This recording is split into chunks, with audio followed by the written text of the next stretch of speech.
Assalamualaikum warahmatullahi wabarakatuh. Perkenalkan, nama saya Muhammad Akbar Syabani, mahasiswa Universitas Nasional, jurusan Sistem Informasi. Di sini saya akan menjawab pertanyaan-pertanyaan ujian tengah semester saya dari matkul Komunikasi Data dan Jaringan Komputer. Ada 5 pertanyaan. Saya akan langsung jawab aja sambil saya beritahu apa pertanyaannya. Yang pertama, komunikasi data tidak dapat lepas dari jaringan komputer. Buatlah uraian yang menjelaskan keterkaitan keduanya. Nah, komunikasi data merupakan bagian dari telekomunikasi yang secara khusus berkenaan dengan transmisi atau pemindahan data dari pemindahan data dan informasi dari komputer ke komputer lainnya dan dari piranti satu ke piranti lainnya yang berbentuk digital yang dikirimkan melalui media komunikasi data. Jadi, dengan demikian, komunikasi data merupakan gabungan dari teknik telekomunikasi dengan teknik pengolahan data. Selanjutnya saya akan langsung ke nomor 2, yaitu jelaskan perbedaan antara point to point dengan point to multi-point. Gambarkan serta jelaskan kelebihan dan kekurangannya. Saya jelaskan terlebih dahulu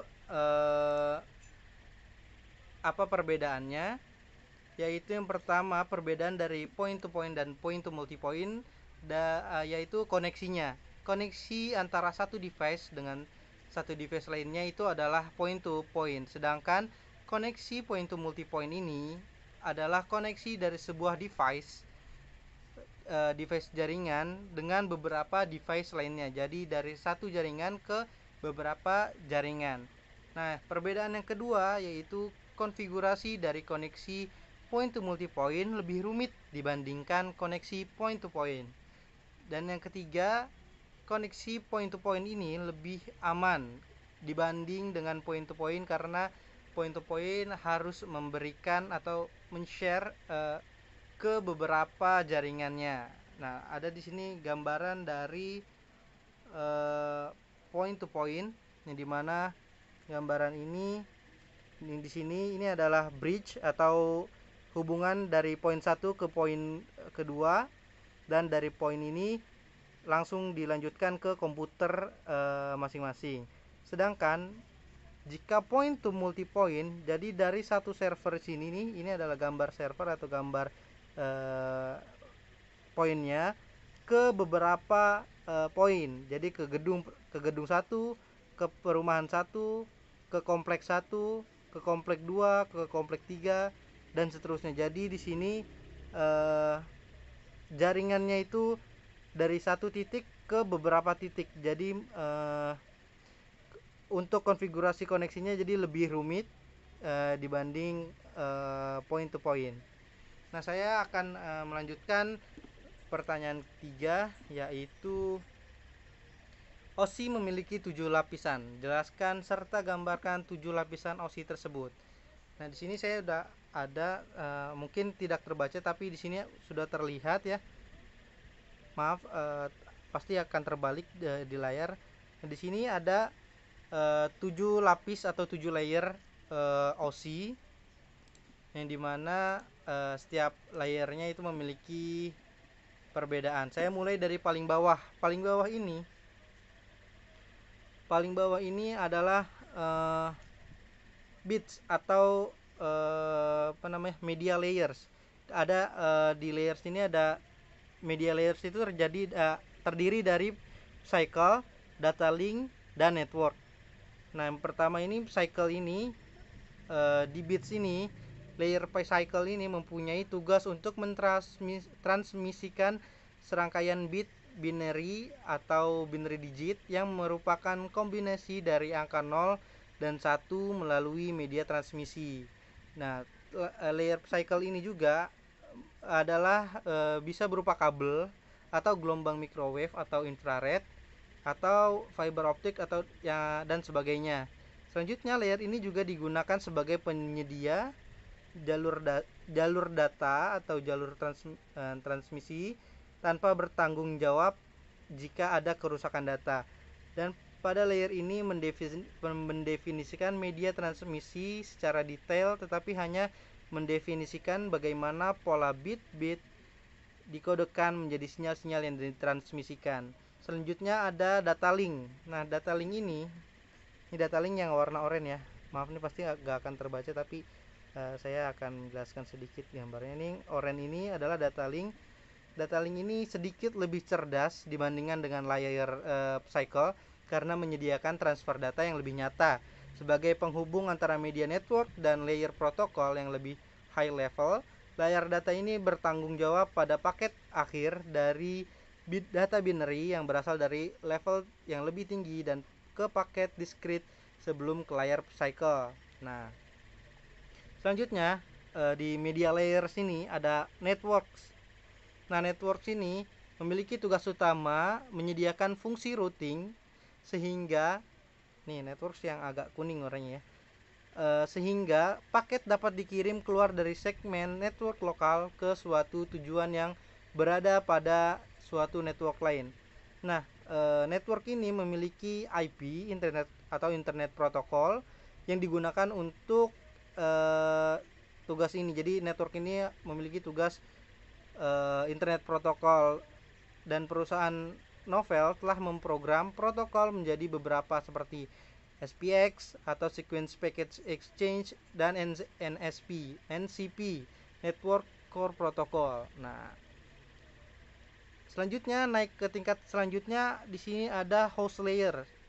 Jadi host layer ini adalah host layer yang agak hijau. Ini yang pertama adalah transport, yang kedua adalah session, yang ketiga presentation, dan yang paling atas adalah application. Ini adalah host layer. Nah, host layer ini saya jelaskan dulu yang paling bawah dari host layer, yaitu transport. Transport ini adalah pusat dari mode OSI yang menyediakan transfer yang reliable dan transparan antara kedua titik akhir, dan layer ini juga menyediakan multiplexing, kendali aliran dan pemeriksaan error serta memperbaikinya. Nah, tugas utama layer ini adalah memecah sebuah data yang berukuran besar menjadi beberapa fragmen-fragmen kecil agar bisa ditransmisikan dengan mudah. Nah, selanjutnya kepada layer session yang di sini ini adalah layer session. Layer ini menyediakan layanan kedua layer di atasnya. Jadi melakukan koordinasi komunikasi antara entity layer yang diwakilinya. Nah, lapisan ini memiliki tugas untuk mengendalikan bagaimana pola komunikasi antar node. Kemudian antar node ini biasanya terbagi menjadi 3 macam. Nah, simplex atau satu node berfungsi sebagai pengirim saja dan node lainnya berfungsi sebagai penerima saja. Yang kedua ada half duplex. Beberapa node bisa saling mengirim atau menerima data dalam waktu yang bergantian. Nah, selanjutnya ada full duplex, yaitu semua node dapat saling bertukar informasi pada waktu yang bersamaan. Nah, selanjutnya ke atas lagi ada layer presentation. Layer presentation ini dari model OSI melakukan hanya satu fungsi saja, fungsi tunggal, yaitu translasi dari berbagai tipe pada sintaks sistem.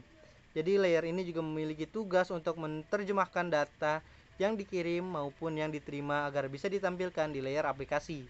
Nah, selanjutnya setelah masuk ke layer presentation, kita akan naik lagi ke layer application yang di sini layer adalah layer yang paling cerdas atau gateway berada pada layer ini.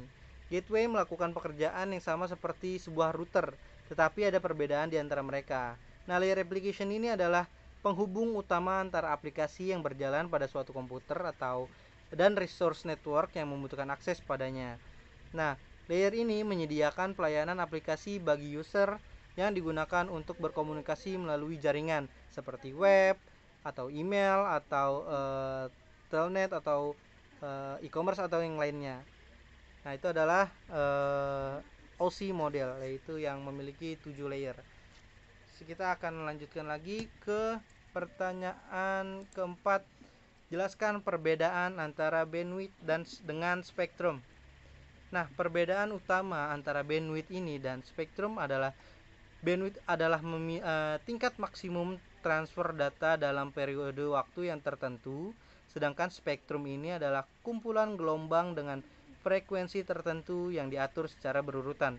Jadi bandwidth dan spektrum ini adalah dua istilah umum di bidang teknik listrik, telekomunikasi, dan jaringan. Nah, selanjutnya saya akan lanjut ke soal berikutnya. Berikan penjelasan lengkap tentang WAN atau Wide Area Network.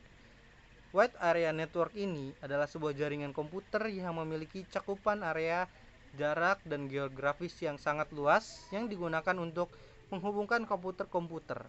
Nah, jadi cakupan area ini mulai dari antar wilayah, antar kota, antar negara, bahkan yang lebih luas lagi adalah antar benua.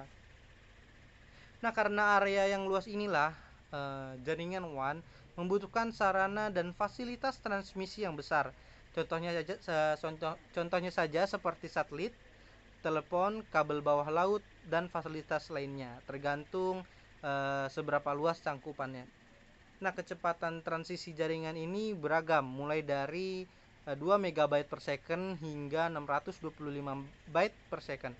Bahkan bisa juga lebih dari itu. Jadi tergantung yang dibutuhkan saja. Sedangkan faktor jaringan WAN ini yang baik terletak pada siklus komunikasinya. Jadi diantaranya dengan jaringan telepon, satelit, atau lainnya. Nah, itu saja yang bisa saya sampaikan untuk menjawab pertanyaan-pertanyaan ujian tengah semester dari mata kuliah komunikasi data dan jaringan komputer.